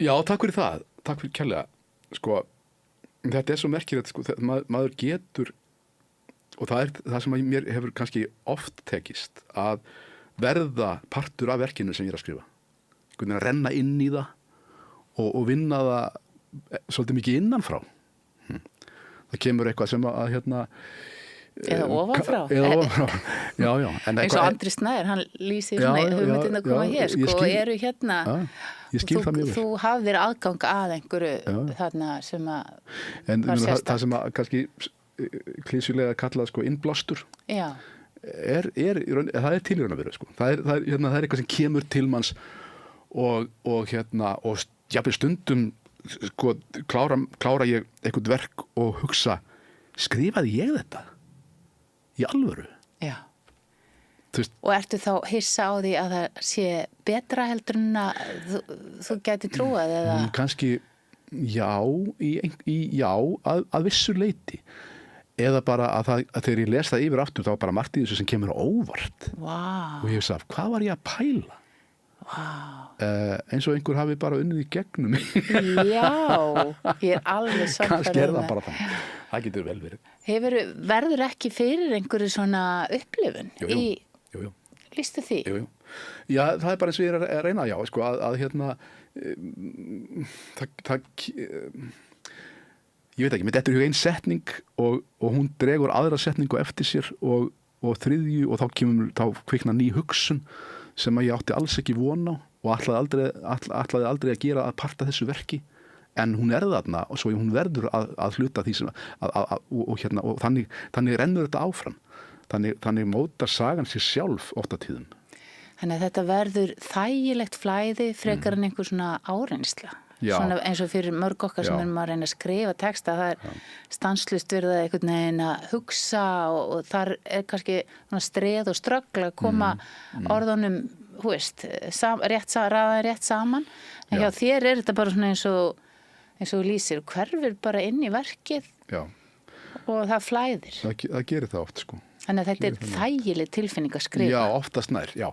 En svo er þetta hérna, ofsalega misjætt hvernig maður vinnur verk. Að því að ég hef nú skrifað svolítið mikið að leikritum og auðvitað í leikhúsinu fer maður síðan eftir að vera búin að gera fyrsta uppkasta handriti, fer maður hugsanlega í samstarfið leikstjóran sem að kemur með hugmyndir á móti, sem að hugsanlega breyta verkinu og það stundum góð hugmynd, ekki alltaf góð, en stundum eitthvað sem að algjörlega kveikir hjá mér nýja hugmynd og breytir verkinu einhvern veginn í þessari gegnum þessi samskil fyrir ekki það er ekki mjög makkin ekki í fyrsta sinn samspil sko Já, og það nú mörg verkaðina eru unnin þannig sko, í einhverjum, þú ert að grípa hugmyndir og kannski ef ég má aftur svona veltaði fyrir mér sem ég upplifði þá náttúrulega þú grípur einhverju hugmyndir og svo hefur þú haft aðgang, ég veit ekki hvort að það heila parturinn sem var tekin en svona óendalegu magni af upplýsingum út af því að við unnum nú oft saman og mér fannst svo merkilegt að þú gætt sótt allar þessar upplýsingar einhvert inn í kollin á þér eða til Guðs eða eitthvað, ég veit það ekki en það var bara eins og þú værir með þessa auka tölvu getu til þess að raða þessu saman og mynda þessa þræði, tilvísanir í allar áttir og svona, kannski eitthvað út af því að þú hefur gott minni og þekkingu og svona sem að var það einhverju svona hljómar eins og ég sé í grúppía og aðdáandi og kannski ég það að einhverju leyti en það svolítið gaman út af því að ég fekk að upplifa þetta og sjá þetta hjá þér og það snilligáfa þarna. Já, þetta nú, ég verður bara að játa það að sko, þetta á ég mun erfiðara með núna heldur en áður fyrir. Já.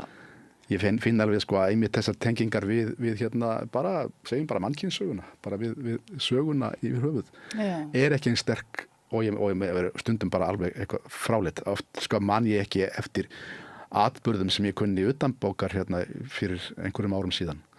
En hvernig stóðu því að þú hafðir alla þessa þekkingu í hendi þér ég meina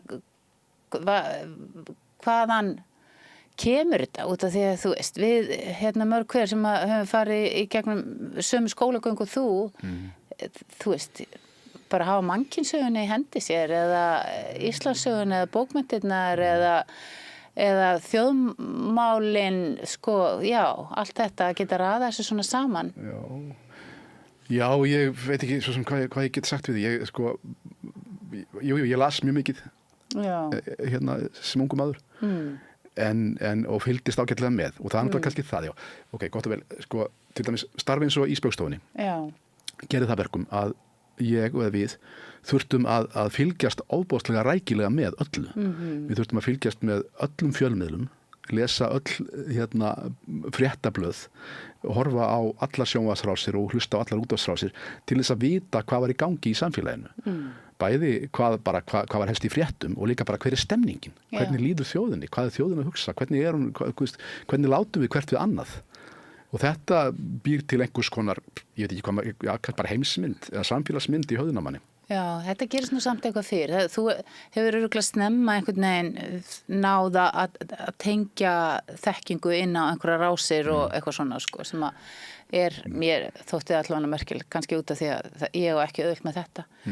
Og dáðist oft af því hvernig þú gast tengt hluti saman, sko, og haft þessar vísanir einhvern veginn í hendi þér.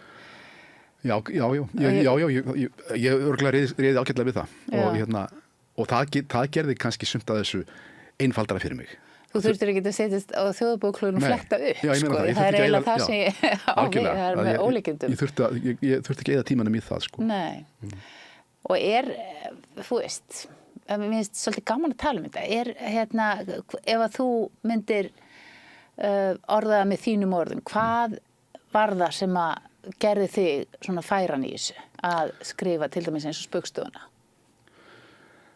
Ég bara læriði það smátt og smátt. Já. Ég var nú reynda búin að skrifa svolítið áður en að ég byrjaði í þeirri vinnu. Já. Þar á meðal leikrit og já, mestan part leikrit.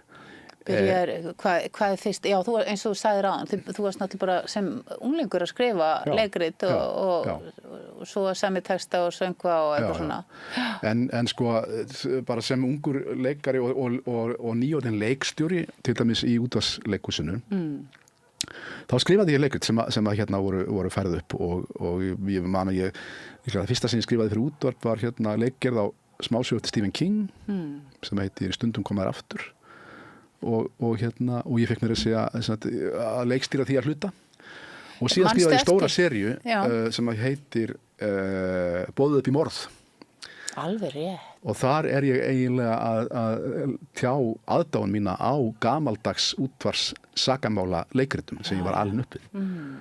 Og það má eiginlega segja að þarna í Boðið upp í morð sé kveikjan að Harry og Heimi. Alveg rétt. Því að mér fannst þetta svo frábær vinna og ég var svo þakklátur fyrir það að fá að setja þetta upp og leikstýra þessu og Jón Viðar Jónsson var þá leiklistastjóri og ég bara á honum þetta endalaust að þakka að hafa gefið mér þetta tækifæri, bæði sem höfundur og leikstjóri. Og þannig að sko, ég hafði svolítið þjálfun og svo náttúrulega bara eftir að hafa skrifað fyrstu, 4 þættina af Spaugstofunni, þá einhvern veginn var ég farin að skilja út á hvað þetta gengi allt saman, hvernig sketsar þyrfti að vera upp í þig, hvernig þeir mættu enda, hvernig þeir mættu ekki enda og hvernig ætti að hæðast að pólitíkusum til dæmis.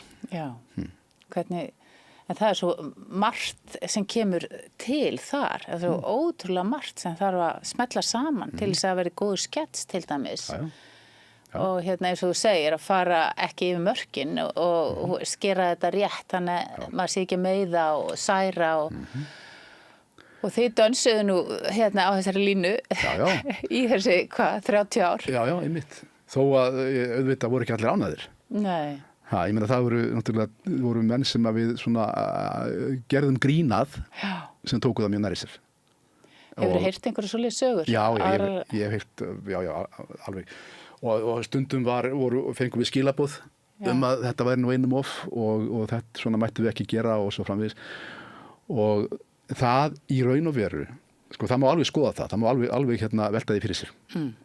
En í svona gróflega tekið þá skipti það öllu máli hvort að stjórnmálamenn eða stjórnmálamenn íslenskir höfðu húmor fyrir sjálfum sér eða ekki.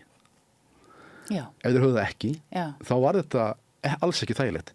Aftur á móti voru aðrir sem að ég vil óskuðu eftir því að vera teknir fyrir í Spaugstofunni. En þeir áttuðu sig á því að fá þá athygli gerði þeim bara heilmikið gagn í kosningabaráttu eða bara starfsitt sem ráðherrar til dæmis. Já. Og einhverjar sögur af því að þú hafi þurft að biðja einhvern afsökunar? Ég man að ég einu sinni bauðst til að biðja ákveðin mann afsökunar en þá dagskrárstjóri RÚV hund skammaði mig fyrir það. Já, hver var það? Ég ætla ekki að nefna neinn nöfn núna. Okay. En hann sagði nei, maður biðst ekki afsökunar. Já, sagði það? Já. Ertu sammála því? Nei. Það getur alveg komið til að maður eigi biðjast afsökunar, það ekki endilega, en aðalega bara vegna þess að þessi tiltekni maður, hann tók þetta mjög nærri sér. Og þú baðst hann ekki afsökunar? Ég gerði það ekki, en ég bauðst til þess í beinni útsendingu hins vegar. Já, ok. Og gerðirðu það þá? Já, ég sagði ég get alveg biðjast afsökunar, ef eftir það komið fékk ég skammir. Já, ég skil þig. En hefur þú gert það svona maður og mann í einhverjum tilfellum sem einhver hefur sagt að þetta særði mig? Ekki einu sinni í svona 9. sporsinu? Ég hef ekki lent í því, nei, ég hef aldrei gert það. En sko, auðvitað var... Viltu gera það núna? Við skulum sjá því, það er álíður. Nei, sko, það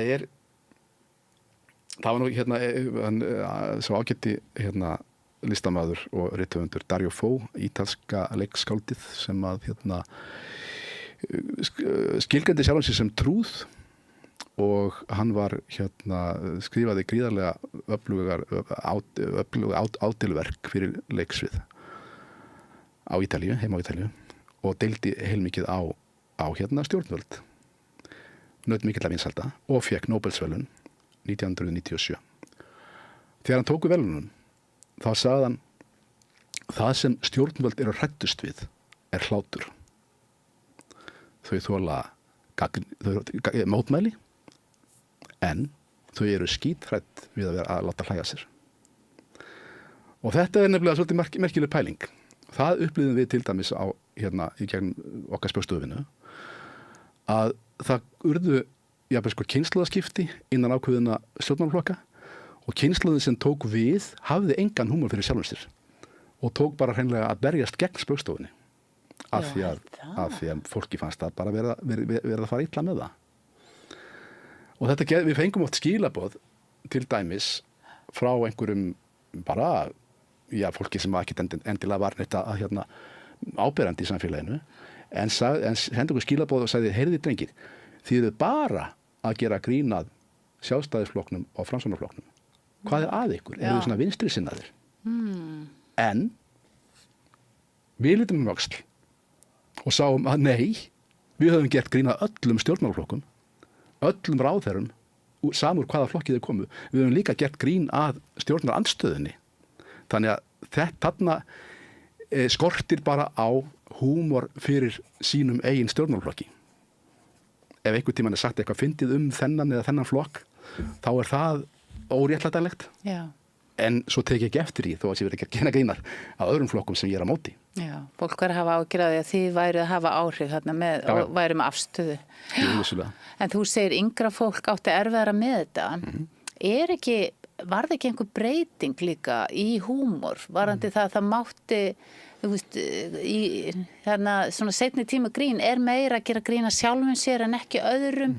Það var eitthvað svona, það breyttist aðeins. Það eflaust rétt, en afstaðan held ég að hafi skipt ofsalega miklu máli þar að segja, bara það að valdamiklir menn og valdamikið fólk beitti sér beinlínis gegn því að það væri gert grín að pólitíkusum, að stjórnvöld væru einhvers konar skotmark í hæðinni og gamanmálum.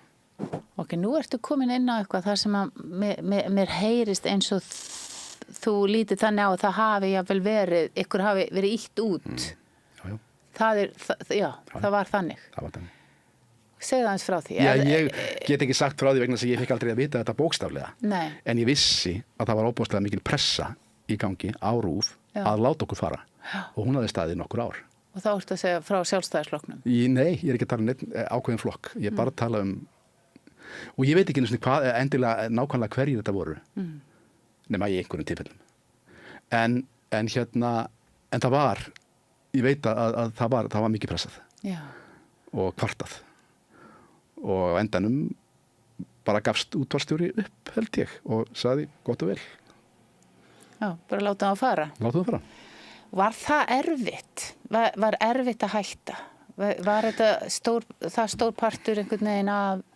Það var náttúrulega erfitt að fá þessi skilaboð að það stæði ekki til að við gerðum fleiri þætti, ekki vegna þess að maður hafi haldið að það héldi endalaust áfram, því að þetta kæmi einhvern tímann að starfslokum hjá okkur. En við hefum gjarnan viljað fá að vita með lengri fyrirvara að þetta væri þá kveðju þættirnir okkar. Já. Ef við erum að gera síðustu seríuna. Já, ég skil. Þá hefum við kannski hvatt á einhvern ákveðin hátt sem við gerum. Það gerðum ekki þarna vegna þess að þegar síðasti þátturinn okkar var sendur út, þá vissum við ekki betur en að við erum aftur næsta vetur. Já. En þetta var samt alltaf svona. Þeir voru einhvern veginn alltaf bara í óvissu hvort það yrði áframhald. Það er rétt. Það var aldrei ákveðið með margra mánuða fyrirvara. Það var kannski sagt í ágúst. Svo bara byrjið þið aftur nú í september, eða ekki? Já. Og það var nú oft eins og í okkar lífi, margir tekjuleysi mánuðir, það sem að hjá þér þá var það bara, svo kannski liðu 4-5 mánuði frá því vorið þangað til að í rauninni þið náðu að semja aftur hausti, Ég náttúrulega var lausráðinn alla mína tíð. Já. Og var aldrei fastráðinn neins staðar. Akkurat. Þannig að þessi vinna var alltaf bara takmörkuð, bara einhverju, á launum í 6 mánuði og svo ekki restina árinu. Já, það kallaði kannski á svona sjálfstraust og líka kannski þetta sem að þú gerir, sem að mér langar að koma aftur á. Það eru þarna nokkur þræðir sem mér langar að loka áður en við hættum, en þú gekkst svo nærri þér og þegar að þú greinist þarna á sínum tíma, þá verður mér svolítið hugsað til þess hvað var búið að gerast á undan, eins og til dæmis á einhverjum tímapunkti þá missir sjónina og þú ferð aftur og aftur í eitthvað svona ástand þar sem bara sér bara myrkur. Já, og ég missi meðvitund. Og svo það tímabil þar sem þú missi meðvitund trekk í trekk og ef við reyfjum það upp þá man ég nú eftir bara, ég heyrði bara að þú dast og varst upp á Efrihæðinni á Lághólsveginum og þegar ég leypi upp þá liggur þú bara meðvitundalaus á gólfinu og ég kalla sjúkrabíl og þú ert fluttur á sjúkrahús og það verið að gera alls konar rannsóknir. Finnst í rauninni engin ástæða fyrir þessu og í sjúkrahúslegunni þá skrifar þau bara spaugstofuþætti. Já. Strákarnir bara mættu og þið fóruð í hugmyndavinnu og svo bara sast þú með tölvuna upp í rúmi og skrifaðir. Algjörlega. ég man ekki hvort Ég meina, þetta er ekki eðlilegt, sko. Þetta var mjög sérstakt. Já. Og það var bara út af því að það var eina leiðin til þess að þjóðin fengi spjókstofuna sín. Já. Og svo svo skutum við þáttinn og reyndum að hafa tökustæðina sem næst spítalanum. Þannig að ég myndi að sko skjóta atriði inn á sjúkrastofunni minni eða á ganginum eða bara rétt fyrir utan, þannig að ég þurfti ekki að fara langt í burtu til þess að leika í einu eða þessu. Þetta er ótrúlegt. Já, eiginlega sko, þetta var mjög merkilegt. En sko þetta, já, og það voru, og það eru nokkar sögur, eða allavega líklega tvær frá sögur eins og í bókinni minni, þegar ég lendi í svona meðvitundarleysi, að eitt skipti þá hníg ég niður bara í miðri töku á spjókstofu atriði og náttúrulega bara fluttur með sjúkrabíl á spítalann.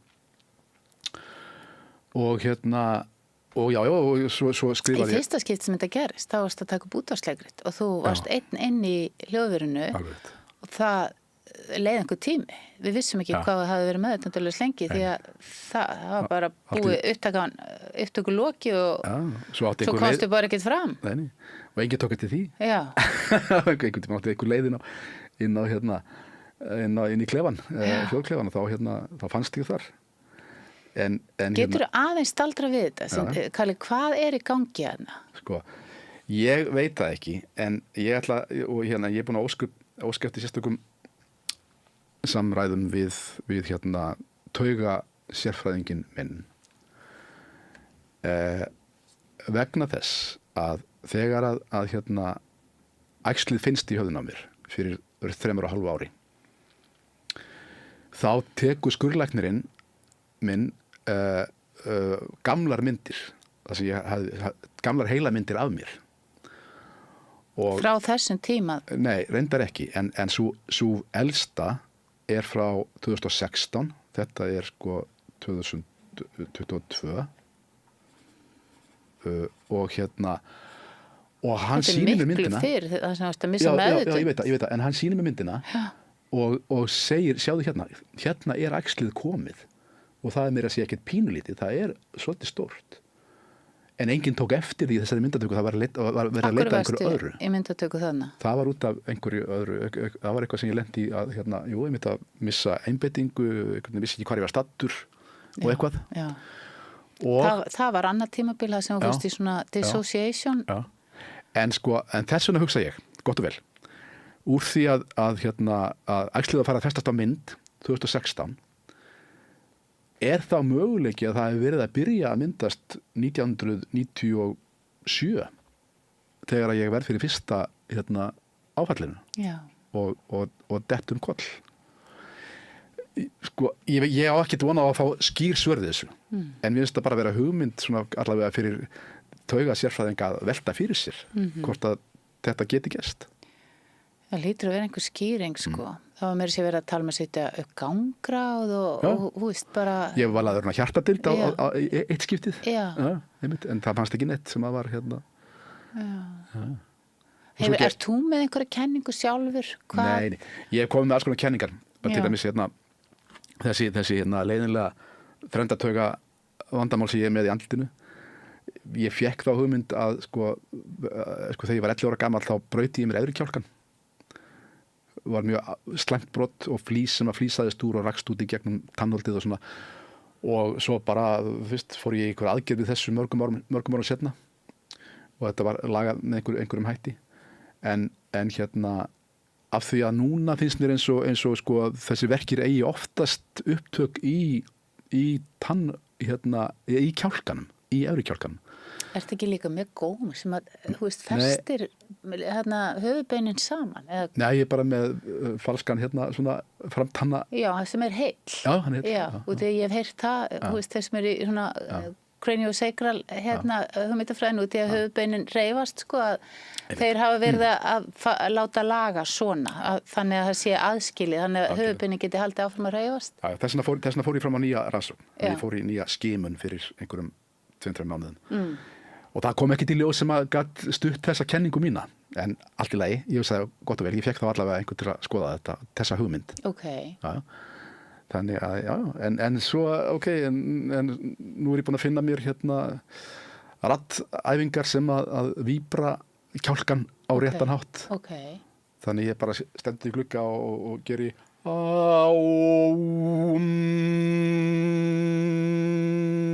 og ég fæ svona réttan titring.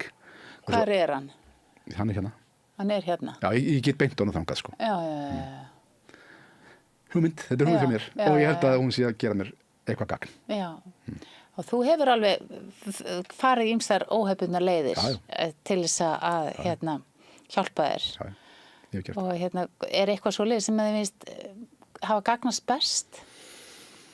Ég sko ekki best, en ég held að allt hafi gert mig gagn. Ég meina, ég stend á haus á hverju morgni. Ég þarf að taka mig 3 klukkutíma á hverju morgni til þess að vakna til lífsins. Hvernig ertu þú vaknar? Ég er bara ekkert vaknaður. Ég er bara óbúslega þungur í höfðinu og þungur í skapinu. Er það? Já. Það er ekki líkt þér. Þannig að ég bara forðast að eiga... Út eða þú ert með verki, þannig að það svona leggst á þig. Já, verkirnir eru hérna. Og ég meina, ég finn þá fyrir þessum eymslum sem eru liggja oft til dæmis upp í augað. Og ég er alltaf með són í vinstra eyranu. Það er svo bara gegn þess að... Tinnitus eða? Já, tinnitus, það heitir það, já. En ég held að það sé afleiðing af þessum taugarugli. Já. En svo fer ég í gegnum þetta æfingaprógram mitt og allt hefur einhver áhrif, held ég. Og til dæmis tekst mér að tóna burt tinnitusin. Það er magna, sko. Og margir sem að geti haft gagna þessu sem þú segir núna. Einmitt. Þannig að kannski 1,5 tíma eftir ég vakna þá er hann farinn. Já. Og svo klukkutíma seinna get ég farið að tala við fólk. Vegna þess að það getur valdið mér ósærum óþægindum að tala. Ég get fengið eymsli út frá bara sérstökum ákveðnum samhljóðum. Ákveðin orð sem ég forðast. Í alveg? Til þess að fá ekki verkin sem þau færa mér. Já. Vá, þetta er rosalegt. Hvaða samhljóðar eru erfiðir hérna fyrstu morgunina? Hvaða orð? Á ég að segja þér það sem er erfiðast fyrir mig að sleppa. Já. Og ég ætla að segja það núna, ég vil bara vona að ég fá ekki verkin. Það er fólkið mitt. Fólkið mitt. Hvað heldur þú sé í þessu? Það er eitthvað LK fólki sem að veldur sting. Já. Og hann heldur áfram. Þó að orðinu sé lokið. Hvernig líður núna? Ágætlega. Ég átti góðan morgun eða tókst að komast í gegnum þetta í morgun á þess að lenda þarna. Já. En þá ertu núna líka að gefa þér loksins það sem þú gafst þér ekki á löngum tímabilum. Þessa umhyggju, hlúa að þér, vera í tengingu við þig til þess að hlusta á hvað líkaminn þarf. Og það er þá kannski lærdómurinn að þessu öllu saman. Já, að standa með sjálfum sér, sinna sjálfum sér og svo hugleiðsla sem ég stunda á morgnana, hún gengur að langmestu leyti út á þakklæti. Að kunna meta lífið mitt, fjölskylduna mína, umhverfið mitt og heiminn minn, þó að heimurinn sé að mörgleiti gallaður. Þá elska ég þennan heim samt sem áður. Vá. Í tími getur sér lokaorð. Þetta er algjör snillt. Og mér langar svo til þess að heyra þið tala aðeins einmitt fjölskylduna þína og börnin þín og hvað það er sem að þér finnst hafa, hvernig þú upplifir það að hafa afrekað það allt saman? Já. Já. Ég veit ekki hvort ég mér tekst að orða það, þannig að það skiptir máli. Bara forðast að segja fólkið mitt? Já, ég bara reyna að krækja fram hjá þeim orðum. Já. Það er nú bara þannig að það sem skiptir mér mestu máli í lífinu er að hafa fengið að vera faðir og taka þátt í æsku barnanna minna.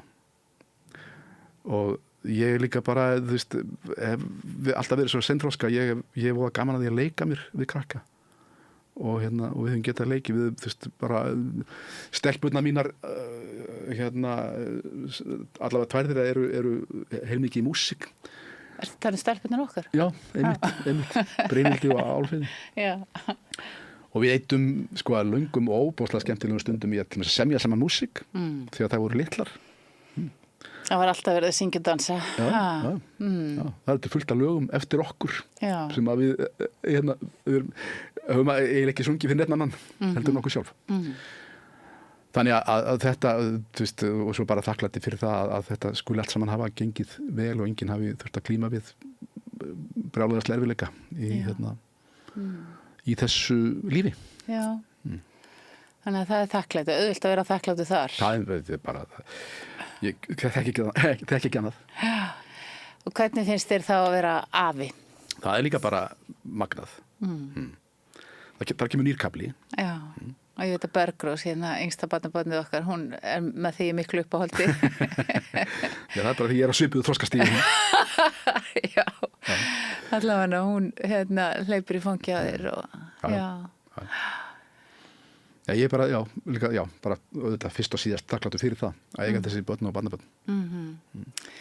Ef við bara förum aðeins þá aftur í að spá í Harry og Heimi og þessa frumsýningu að þá langar mér bara að spyrja þig hvernig, og því nú veit ég að Brynhildur dóttir okkar var þarna og hún var himinlifandi og hún sagði að það var grátið svo mikið og út af einhverju stolti og þakklæti og gleði yfir því hvað þetta var einhvern veginn fallegt og ánægulegt og hvað þið fengu mikinn heiður í rauninni. Það var einhvern veginn þannig sem hún orðaði það. Getur þú aðeins farið yfir það? Hvernig til dæmis var að hitta hana eftir frumsýninguna?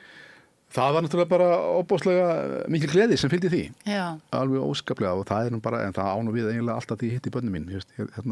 Ég gleðist alltaf svo mikið yfir því. En auðvitað, sko, léttirinn var auðvitað óbóðslega stór og mikill í mér. Já, yfir að þetta skildi ganga upp. Yfir að þetta skildi ganga upp, yfir að ég skildi ráða við þetta. Vegna þess að, eins og ég sagði áðan, sko, ég lýsti því yfir fyrir rúmlega 3,5 ári að ég væri hættur að leika og svo korteri seinna fæ ég þetta æxli og síðan byrja baráttan að reyna að ná sér aftur tilbaka og reyna að skrifa og reyna að koma minninu í lag og svo framvegis og svo kemur þessi spurning, býtu við, ég sagðist vera hættur að leika, var það þá kannski bara vegna þess að ég var með ónýtan heila? Er það bara það sem að fólk heldur að hafi gerst að ég hafi bara gefist upp og þá einhvern veginn fannst mér rétt að skora sjálf á mig að gera eina tilraun í viðbót og þetta var kannski svona það sem var mest viðeigandi, fyrsta lagi fá að vinna með Sigga og Erni og að taka Harry og Heimi sem voru orðnir þetta langlífir og ég hélt náttúrulega bara strax í upphafi að ég geti aldrei lært allan þennan texta. Ég þetta finna einhverja lausn á því hvernig ég Skrifaður þetta ekki sjálfur? Er það ekki auðveldara þegar maður skrifar að... Nei, það er ekkit endilega auðveldara. Það er ekkit endilega auðveldara? Nei, maður er ekkit auðveldara með að læra sin eigin texta heldur en það sem maður kemur frá öðrum. En allavega, ég var ofsalega lukkulegur með að geta hafa staðið alla frumsýningun á sviði og komið öllu mínu til skila. Og svo þetta að fá dóttur mín í fangið þegar ég kom fram. Eftir að framkallinu lauk. Já, ég veit að þetta verður dýrmætt fyrir hana og gott að heyra hans af því. En mér fannst þið alveg ótrúlega sprækir og flottir á sviðinu. Takk fyrir það. Og fannst mjög skemmtilegt að horfa á þetta og það er svo margt sem hægt verið að segja Harry og Heimi og þetta bara form sem er á svo mörgum plönum og svo margt briljant í þessu sem að ég og það bara gangi vel. Takk fyrir það. En ég var að hugsa að enda þetta á þeim nótum og ég fæ kakk út af því að ég er ósað þakklátt þér fyrir þetta samtal og ég svo þakklátt fyrir bara að við séum sátt og vinir þrátt fyrir allt og þetta eru komin 40 ár, jafnlangur tími og Harry og Heimir. Þannig að við erum að kynnast einmitt á þeim tíma þar sem að Harry og Heimir verða til Og ég ætla að fá að þakka fyrir mig og það sem þú hefur gefið mér er ómetanlegt og ekki bara börnin okkar nú fyrir að skæla og barnabörn heldur líka bara út svo góðum maður, Kalli. Æ, þakka þið fyrir það. Já, það er satt. Já, fyrir ekki að ég verð vandræðilegur en já, takk kærlega og takk að þessum leiðis innilega fyrir allt sem við höfum átt saman. Takk. Látum þetta gott heita þetta.